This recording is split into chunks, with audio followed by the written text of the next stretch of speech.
దాంతోనే అనాలిసిస్ చేస్తారట.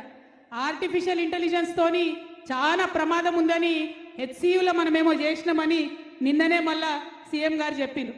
నాకైతే ఏమనిపిస్తుందంటే ఇగో ఇది చూస్తుంటే ఆర్టిఫిషియల్ ఇంటెలిజెన్స్ అంటే ఏఐ అంటే ఆర్టిఫిషియల్ ఇంటెలిజెన్స్ కాదు, ఏఐ అంటే అనుమూల ఇంటెలిజెన్స్. ఏఐ అంటే అనుమూల ఇంటెలిజెన్స్. ఈ అనుమూల ఇంటెలిజెన్స్ వాడి మా కులగణను తప్పుతో పట్టించి బీసీ కులాలకు అన్యాయం చేసే ప్రయత్నం జరుగుతుంది తప్పితే ఇంకోటి కాదు.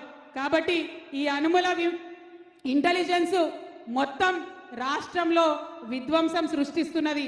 అనుమూల ఇంటెలిజెన్స్ పక్కకు జరిగితే తప్ప రాష్ట్రం బాగుపడే పరిస్థితి కనబడతలేదు. అది కులగణన కావచ్చు, హెచ్సియు కావచ్చు, ఇంకోటి కావచ్చు. కాబట్టి ఇవాళ మనందరం కూడా ఈ వేదిక ద్వారా కోరేది ఒకటే, డిమాండ్ చేసేది ఒకటే. మొదటిది, మీరు అసెంబ్లీలో పూలే విగ్రహం పెట్టండి. రెండవది, కులగణన వివరాలు అసెంబ్లీలో పెట్టండి.